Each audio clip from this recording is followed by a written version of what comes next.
I'm Elise Brenner, 34. My grandfather's only grandchild.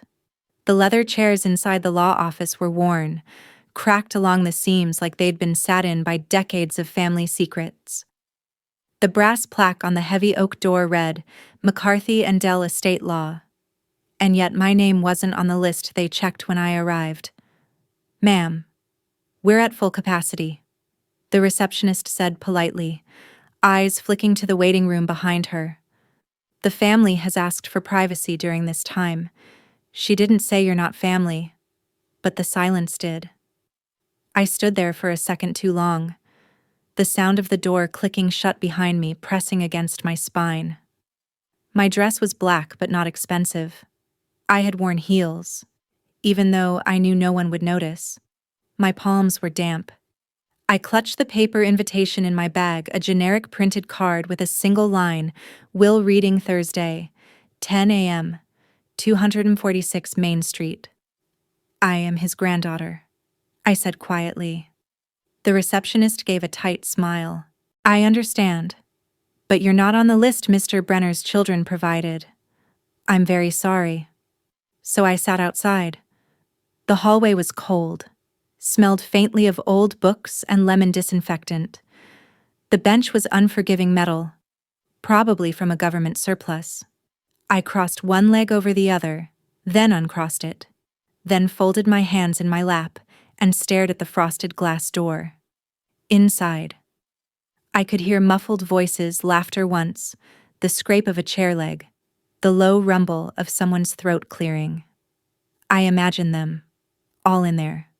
My Uncle Graham with his gold pen clipped neatly to his jacket, Aunt Carol with her permanent scowl and pearls, and my mother, if she even showed up, seated like a ghost no one could name anymore. Nobody had spoken to me since the funeral, not even a nod at the graveside, not when I laid the single red rose down, not even when I whispered goodbye in a voice I didn't recognize. But I was the one who brought him tea every Wednesday morning for 2 years. I was the one who stayed when the nurses left. I changed his socks. I emptied his chamber pot. I read the newspaper aloud when his eyes started to fail. They never came. My phone buzzed in my bag. I checked it. A single message from a friend who didn't know what today was.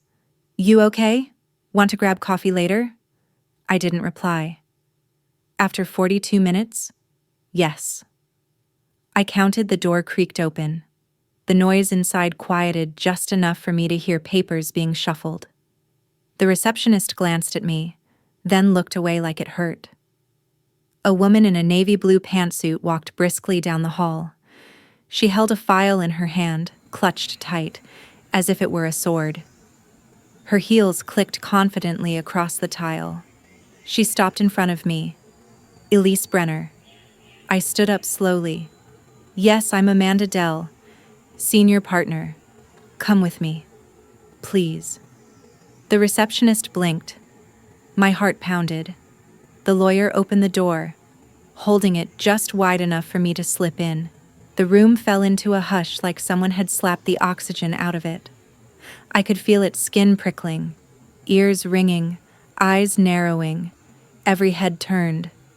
There was my uncle, in his ridiculous paisley tie, my aunt, in mourning black with a diamond brooch, my mother, not looking at me, the cousins, the second wives, the men who married in and never stuck around.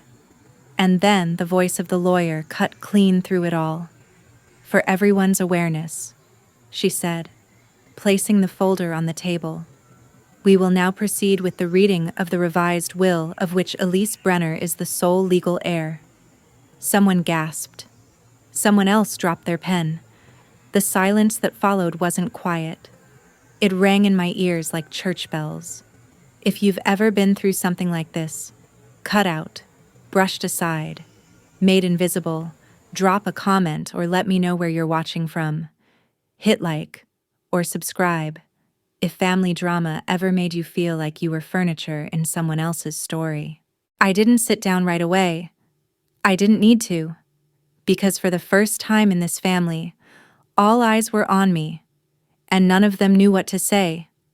I didn't take the empty chair right away. I stood there, every nerve sharp, breath caught just beneath my ribs. The room had the feel of a play whose actors had just forgotten their lines. Amanda Dell looked at me, then at the stunned room. "Elise," she said softly, "would you like to sit beside me?"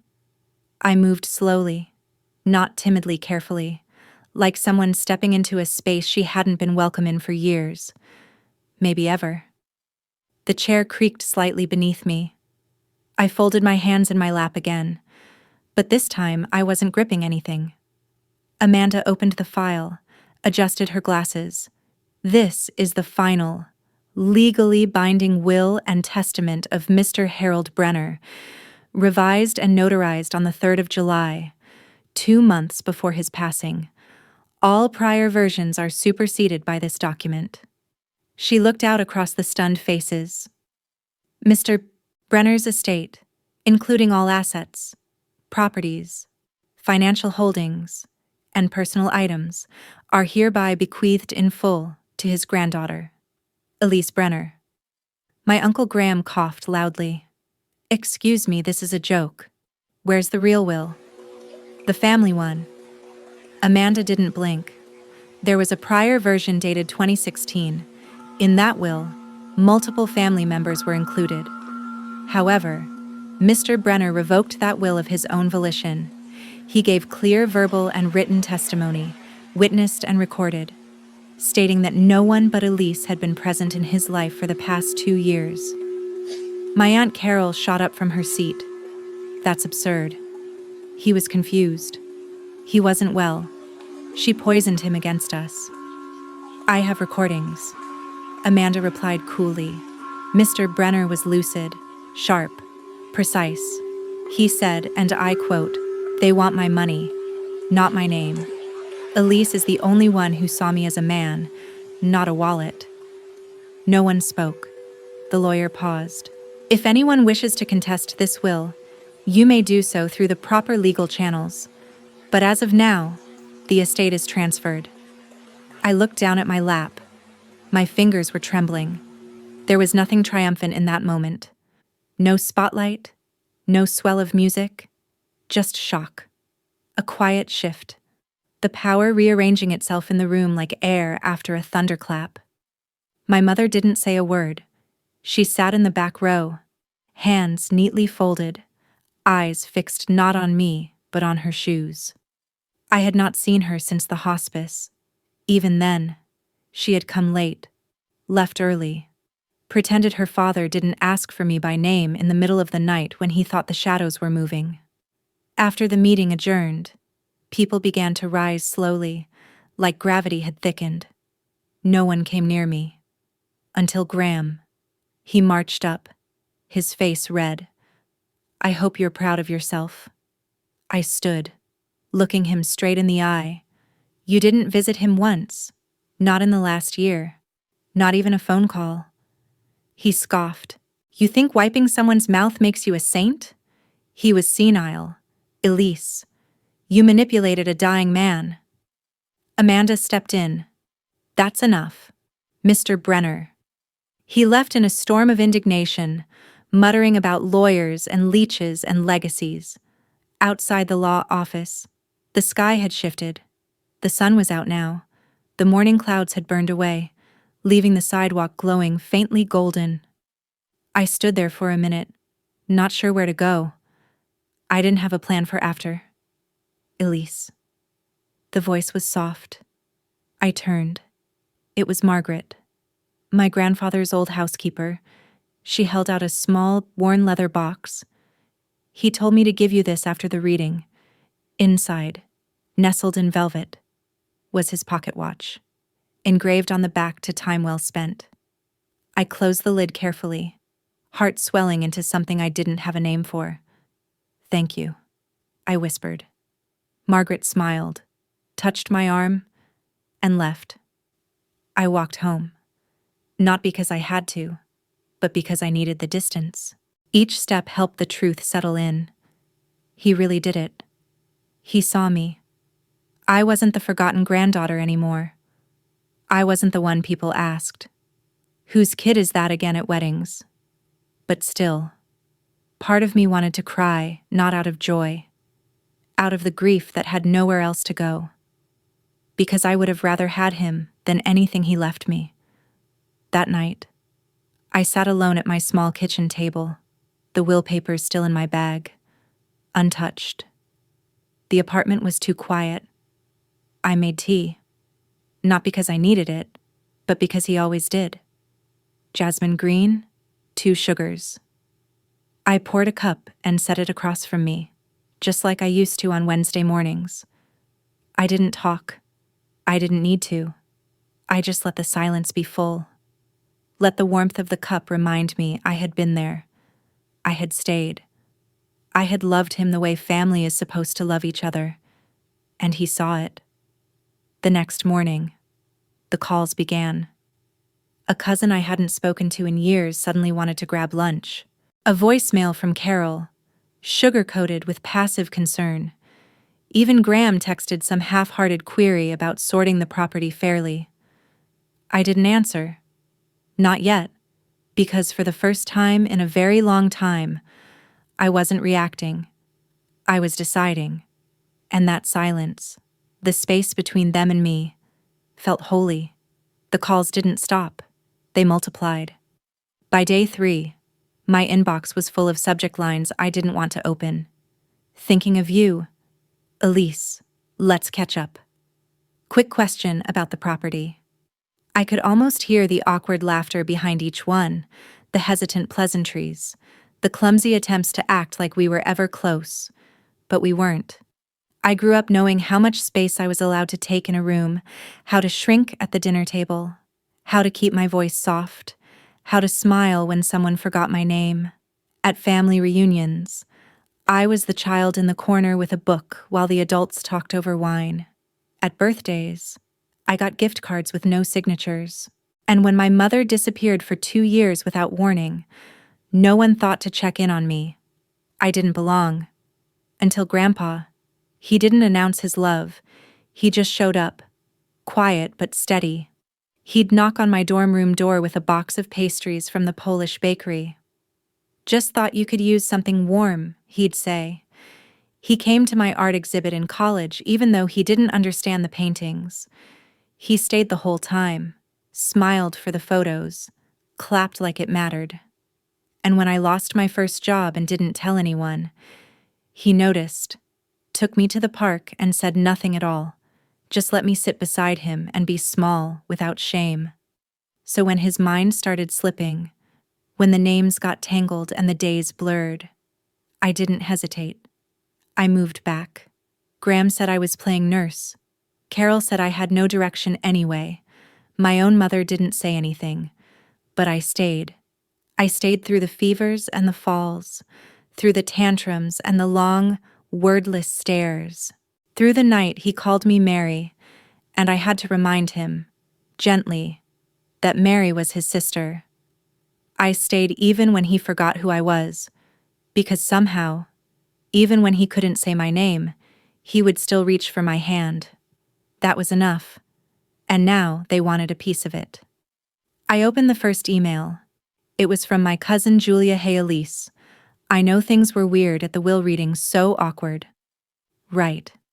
But I just wanted to say how proud we all are of how you took care of Grandpa. Truly. That said, I was wondering if you'd be open to chatting about the beach house.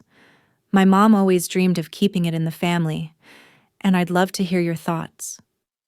I stared at the screen for a long time. Not angry, just tired. They all thought I'd hand pieces back like they were borrowed toys. They didn't understand what that house meant. It wasn't about vacations or inheritance. It was the last place he remembered who I was. I opened the second message. It was from my mother.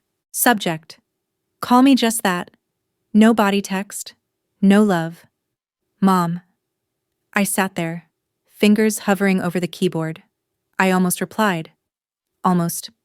Instead, I walked to the living room, where the pocket watch sat on the mantel. I picked it up. turned it over in my hands. To time well spent. I held it to my chest and let the silence stretch. Later that week, Amanda Dell called. "There are a few things we should go over," she said, her tone even. Property titles, some bonds, and the matter of a storage unit. "A storage unit?" I asked. "Yes. He rented it privately. Didn't list it in the main assets, but it's under your name now. He left a note with the key. I met her the next day. The unit was small, cold. Inside were boxes, neatly labeled. One read, "Elise, keep or burn." I opened it with trembling hands.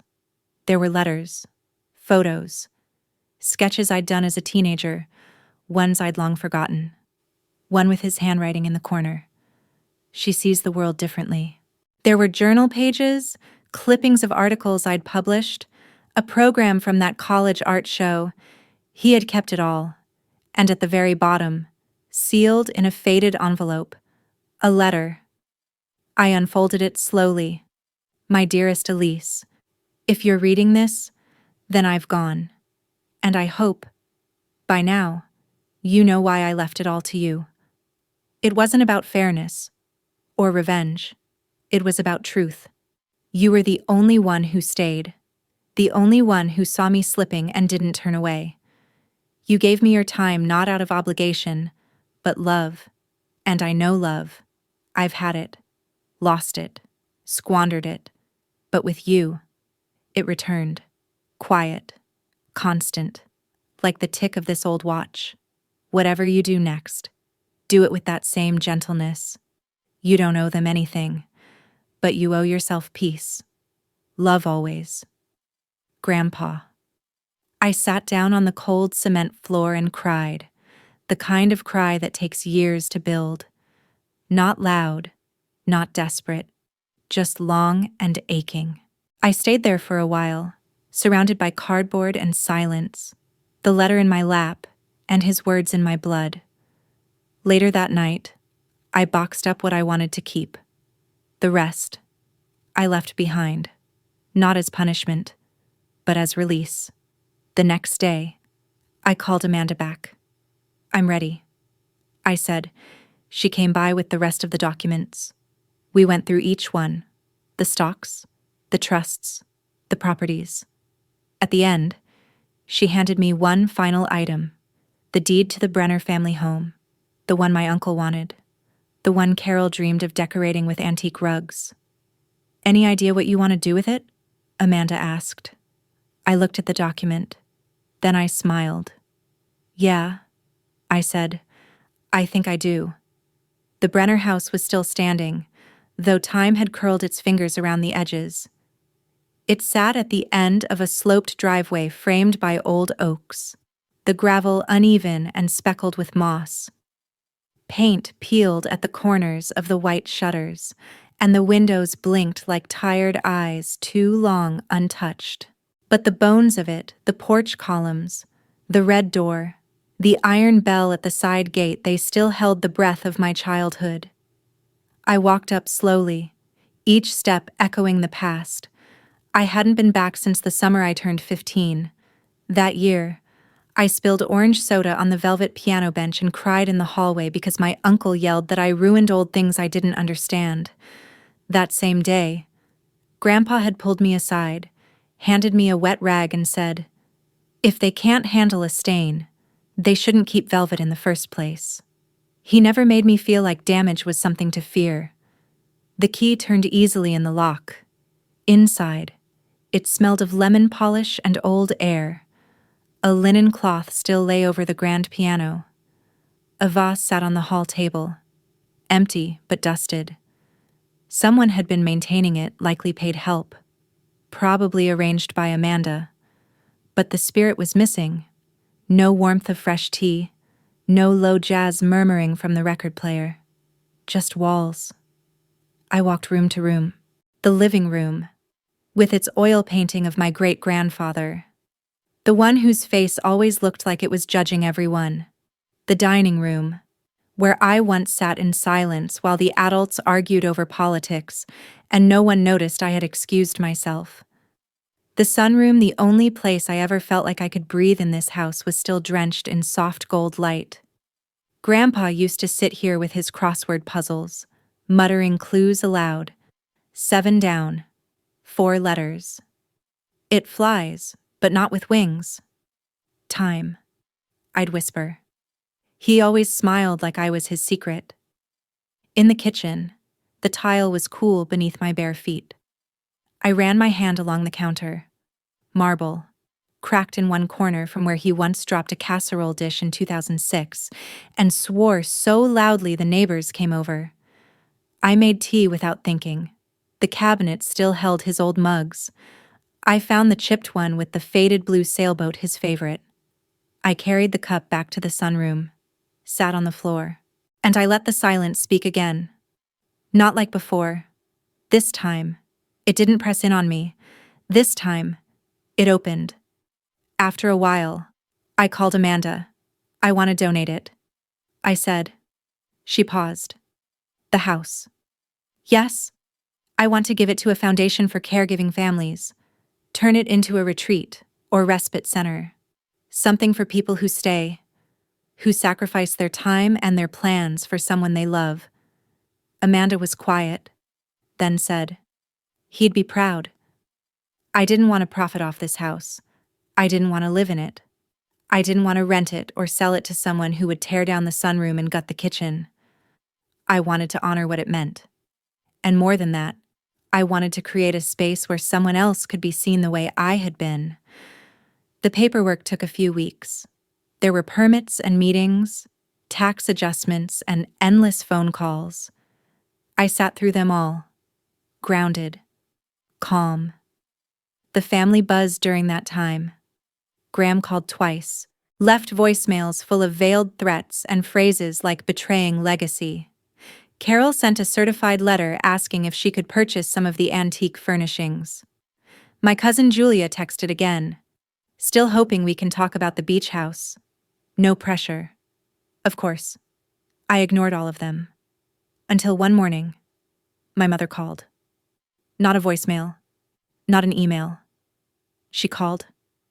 I stared at the screen, let it ring once, twice. Then I picked up.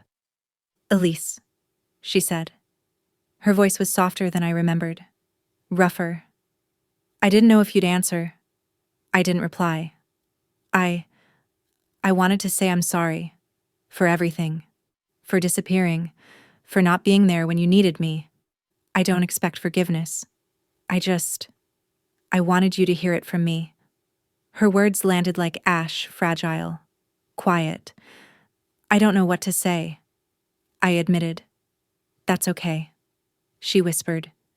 You don't have to say anything. I just wanted you to know I'm still your mother, even if I haven't acted like it. I closed my eyes. There was a long silence. Then I said, he forgave you. I heard him say it once, when he thought he was alone. She cried then, not loudly, just enough that I knew she hadn't expected grace. When we hung up, I didn't feel lighter or healed, but I did feel less haunted. Grief is strange like that. It leaves the door open behind it. By the time the foundation took ownership of the house, spring had begun. I returned one last time, just before the keys were officially handed over. I walked every room again, touched the places that had once made me feel invisible.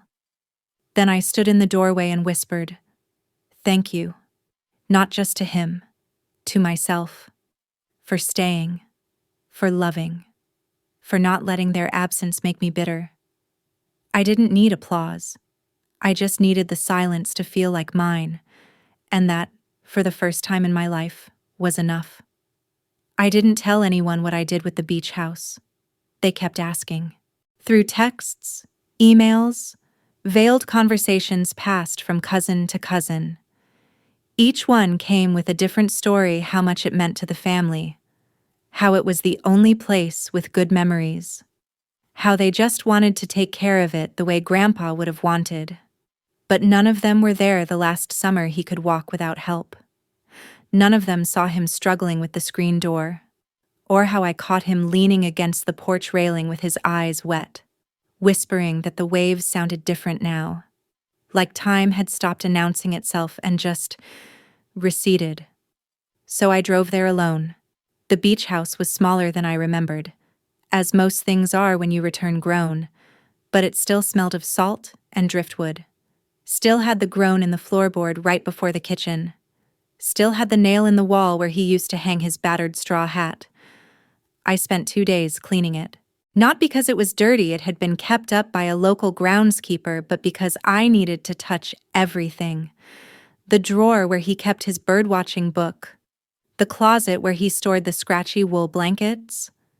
The shelf where my drawing of him in charcoal still leaned, fading at the edges.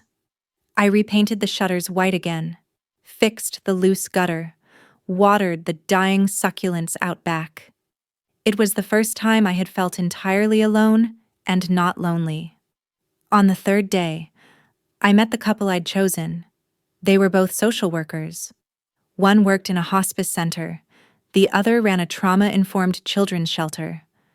I had found them through a friend of Amanda's, who connected me to an initiative helping caregivers avoid burnout. They had never owned a home before, never dreamed of affording one near the water. They cried when I handed them the keys. "I can't accept this," the woman said, wiping her cheek. "You're not accepting it," I said. "You're continuing it." And I meant that. The house wasn't just a structure to me. It was where someone once held his granddaughter's hand after she found out her father left for good. Where he let me paint the back wall when I was 13, even though it turned out terribly. Where he taught me how to cook eggs without a recipe, just by watching for the right shimmer in the pan. Now someone else would make memories there, ones that didn't belong to inheritance or bloodlines, but to presence. And that, I thought, was the best kind of legacy. A few days later, Julia called again. I answered this time. "Elise," she said, too brightly. "I wasn't sure you'd pick up. Just wondering about the beach house. We've been thinking of doing a family reunion there. Nostalgia." I paused. "It's not ours anymore," I said calmly. "What do you mean? You sold it?" "No." "Then what I gave it away?" Silence. "To strangers," she asked. "The word like vinegar." "To people who will care for it." Another pause. Then the tone shifted. Cooler. "That house was part of our family." Elise. "No. Julia. It was part of his memory. You just want the view." She hung up. I expected to feel shaken. I didn't. Because the truth is, when you stop asking for approval from people who never really saw you, you stop fearing their silence. I spent the next week at home, sorting through the last of Grandpa's things. Most of it I'd already donated, archived, or stored properly. But one box remained, marked only letters, unsigned. Inside were drafts, dozens of them, letters he wrote but never sent, to Graham, to Carol, even to my mother. Some were angry, some were tender. All of them were unfinished. But at the very bottom, in an envelope that looked older than the rest, I found one addressed to me. No stamp. Just my name. Inside Elise. I didn't always get it right. I was a better grandfather than I was a father. That's something I've come to accept with both pride and regret. You remind me of my mother. She was quiet but sharp. Watched everything. People underestimated her because she didn't interrupt. But she remembered everything. She forgave slowly, but she loved completely. Just like you. You have a hard road ahead, not because you're weak, but because you're honest. And honest people in dishonest rooms are always uncomfortable. Don't waste yourself trying to fix what others refuse to admit is broken. Just keep being the kind of person who stays when it matters. And if no one ever thanks you for it, let this letter be the first. Thank you. for choosing me when others didn't. Love, Grandpa. I didn't cry this time. I folded the letter carefully, slid it into a frame, and placed it on the shelf above my bed. Not to display it, but to remind myself, in the quiet of all the days ahead, that love isn't loud. It's not a performance. It's a practice. The next month, the house-turned respite center opened its doors. I visited during its first gathering, small, maybe 12 people.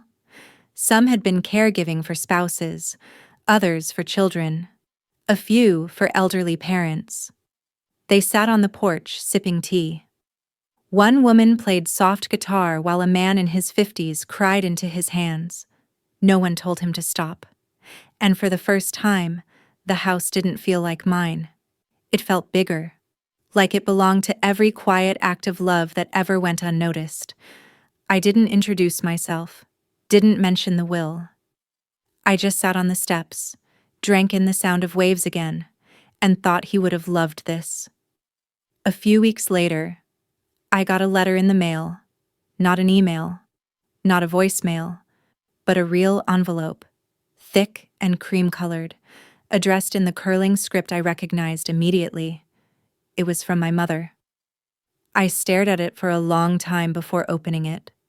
The last time she wrote me anything, I was 13, and she was leaving. It was a note tucked under my pillow, hastily scribbled on the back of a receipt. Be good. I'll call soon. She didn't. But this was different. Heavier somehow. Thought out. Inside were 6 pages, written in blue ink, neat cursive, controlled, almost rehearsed. Elise. I have spent most of my life being afraid of permanence. I moved cities like changing jackets. Abandoned people before they could abandon me. That includes you. I don't expect you to understand that. But I do want to tell you something I couldn't bring myself to say before your grandfather passed. He raised me better than I turned out. That's the truth. He had discipline, kindness, boundaries. I always felt like I couldn't measure up to what he expected. You, on the other hand, exceeded it. He talked about you every time I visited, said you had more courage in your quiet care than anyone else in the family ever showed in words. Said you sat with him when he forgot how to speak, and you never made him feel small. I'm sorry you had to carry so much. I'm sorry I wasn't there. And I'm sorry I let others make you feel like you didn't matter. You always did. You still do. If there's ever a moment you want to talk, really talk, I'm here. Not because I deserve a place in your life, but because I hope you'll let me earn one. With love. Your mother. I didn't cry. I didn't feel warm. But I didn't feel numb either. I felt something more complicated, the sensation of a wound beginning to close, not because it healed, but because I'd stopped reopening it. I placed the letter in a drawer. I didn't respond right away, but I didn't throw it away either. That was something. A few days later, I had lunch with Amanda. She slid a folder across the table. The last of the estate is settled. There's only one item left we haven't discussed. I opened it. Inside was a deed. A cabin. In Vermont. Grandpa bought it 10 years ago, Amanda explained. Off the books. Private sale. He never listed it in the formal trust, but he left this in the handwritten notes for you. Said it was where he went to remember who he was before all the noise. The photo attached showed a small A-frame tucked between pine trees, a chimney, a sloped roof, and a crooked mailbox that leaned like it had no intention of standing up straight. I booked a train that week. The ride was quiet, long, and perfect. I watched the landscape shift from city steel to rolling fields, to the skeletal trees of early spring, their branches still leafless but reaching. When I arrived, the cabin was exactly as pictured, only smaller, more stubborn in its age. The inside smelled like cedar and old pages. There were stacks of National Geographic magazines, a rusty kettle, and a shelf of books about astronomy and carpentry. A cot in the corner, a wood-burning stove, a desk. On the desk was a sealed envelope. I recognized the handwriting. To Elise. For the quiet. I opened it. You always knew how to sit still. That's why I kept this place for you. When the world gets too loud, come here. Not to run, but to remember. We are not made of applause or resentment. We're made of what we do when no one's watching. Sit, breathe, and when you're ready, write something. Even if it's just your name. There was a pen beside it, a notebook with blank pages. I stayed for 3 days. Didn't check my phone, didn't answer emails, just chopped wood. Read old magazines. Sat on the steps at night and looked up at the stars he used to point out on postcards he mailed me as a kid. Orion, Cassiopeia. He always said, find something bigger than you, and let it remind you how small you are, not to shrink you, to free you. I wrote in the notebook, not much, just a list of names, people I loved, people I forgave, and one line that I underlined twice. I stayed. When I came back home, something in me had changed, not in a cinematic way, just a softness, a quiet in my steps. I went to the market, smiled at strangers, sat longer in the sun. One morning, I walked past the park where Grandpa used to feed pigeons. The bench was still there. I sat down. A woman nearby was reading to a child. A man was jogging past. 2 teenagers were arguing over a playlist, and in the middle of it all, I realized something. They didn't know who I was.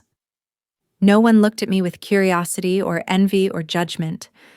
I was just a woman on a bench, and for the first time, I liked it that way, because I didn't need recognition anymore. I didn't need to be chosen.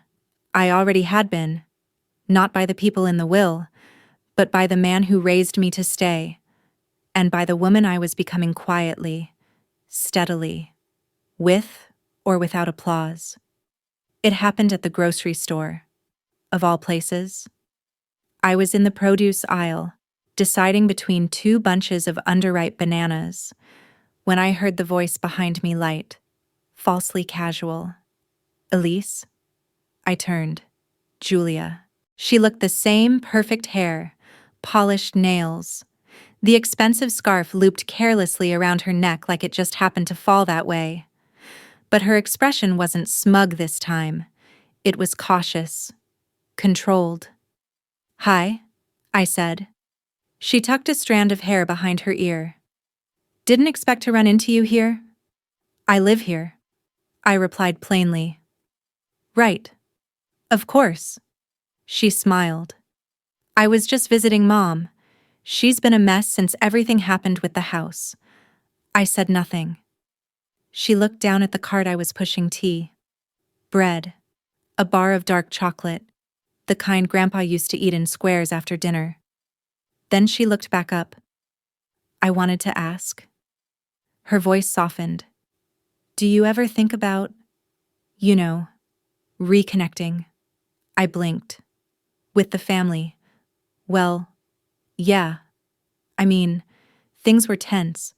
Emotions ran high, but maybe it doesn't have to stay that way. I rested my hand on the cart's handle.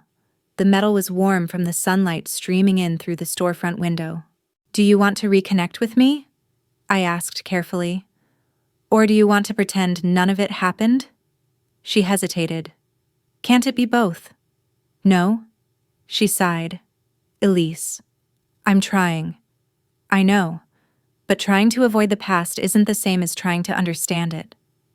Julia shifted her weight, looked down at her shoes. I didn't know how close you 2 were. Grandpa never said much.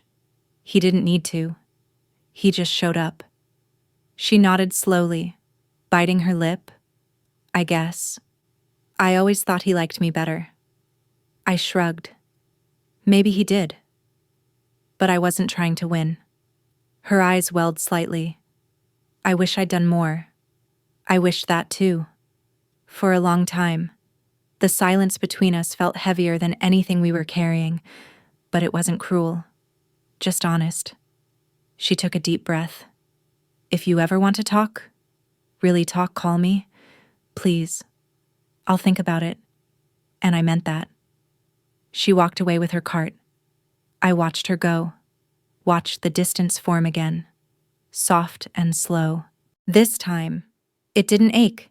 It just existed, like a fact. Because not every bridge has to be rebuilt.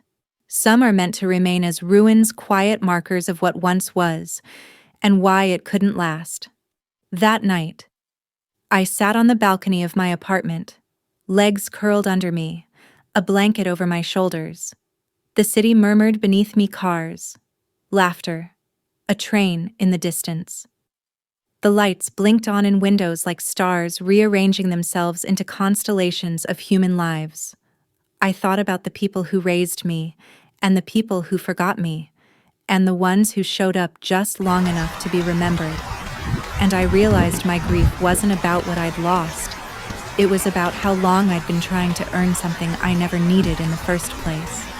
I didn't need a legacy. I didn't need a seat at their table.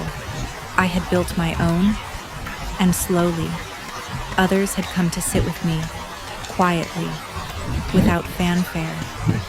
There was the barista at the corner cafe who remembered my name, the neighbor who watered my plants when I was away, the friend who texted me a photo of a dog in a sweater just because it made her think of me. There was Amanda, who kept calling even after the paperwork was done, who once dropped off soup when I said I had a cold. No questions asked. There were the couple in the beach house, who sent me a handwritten card with photos of the living room I had painted, now filled with laughter, books, and mismatched furniture that felt like home. And slowly, I began to believe it that love doesn't always roar. Sometimes, it hums. In June, I took a train north again, to the cabin. This time, I brought the letter from my mother. I sat at the desk, the same one Grandpa had once used to track moon cycles and sketch bird species. I lit a candle, opened a blank page, and wrote, "Mom, you weren't there when I needed you, but you're here now. That matters. I don't know what a relationship between us looks like, but I'm willing to try slowly, if you are. Not because I've forgotten, but because I've grown. Elise." I didn't send it right away. I folded it carefully, set it beside the notebook, lit another candle, let the silence settle. In the morning, I mailed it from the small post office 2 towns over. No fanfare, no expectations, just movement, forward. By the end of summer, I received a reply, 1 page, typed, simple, "Dear Elise, thank you. I don't deserve your grace, but I won't waste it. Tell me where to start. Love. Mom." So we began, with letters, then phone calls, then lunch.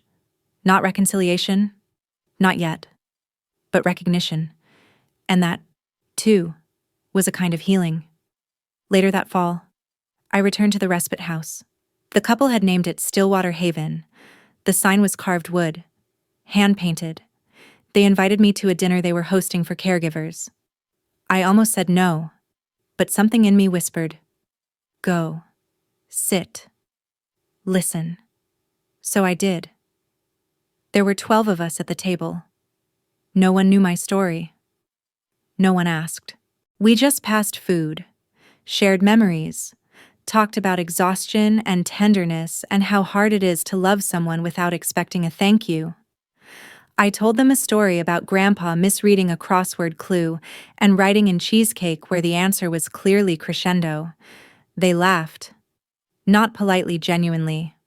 One woman touched my hand and said, "He must have been something special." He was, I said. But so was I.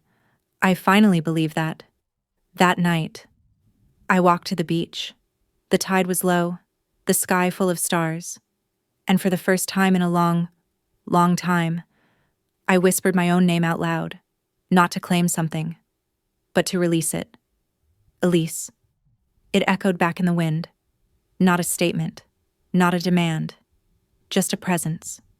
And in that quiet, I finally understood I had never been waiting for someone to choose me. I had been waiting to choose myself.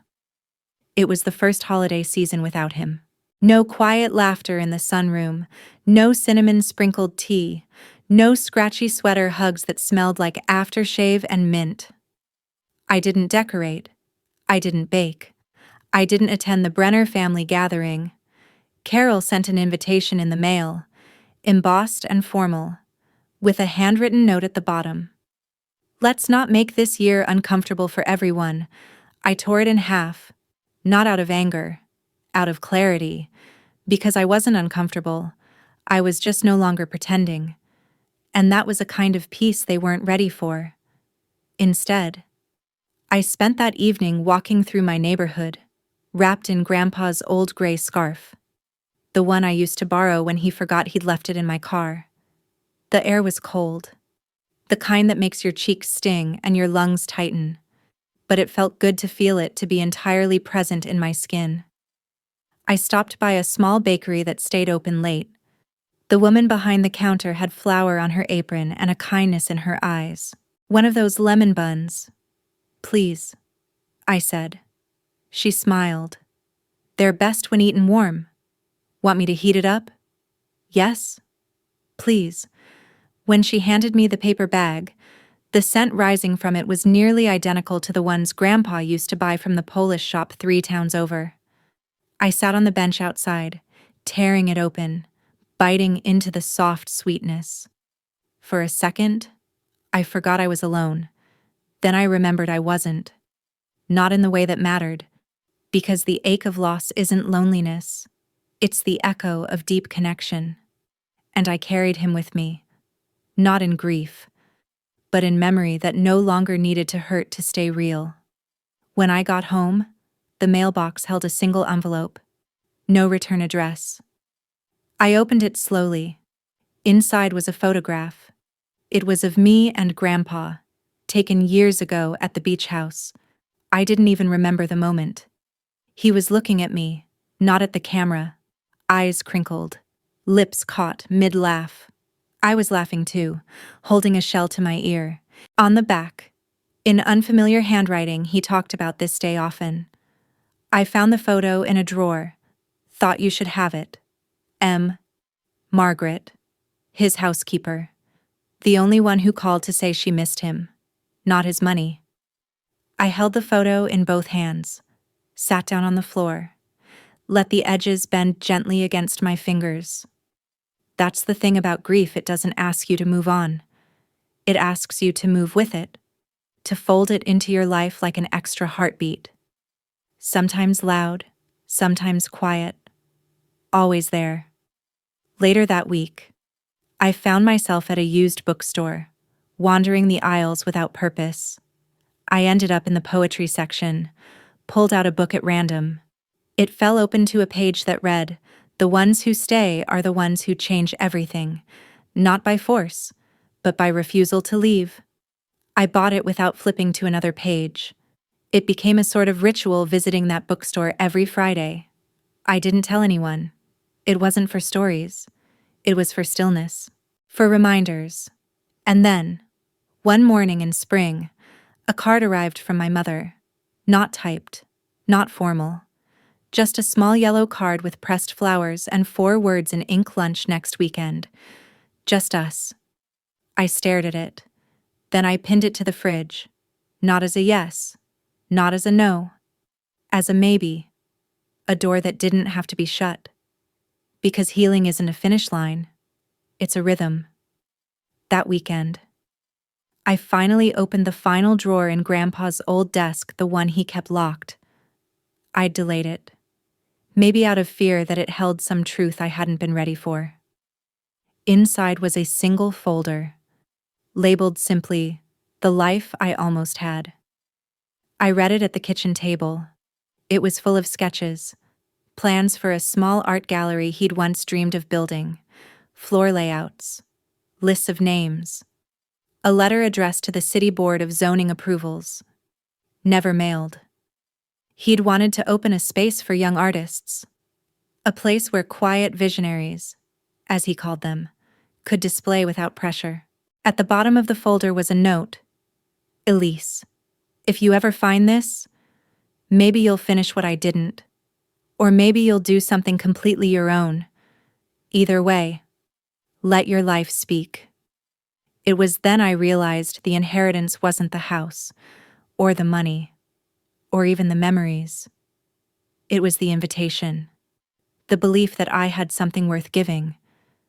That night, I opened a blank journal.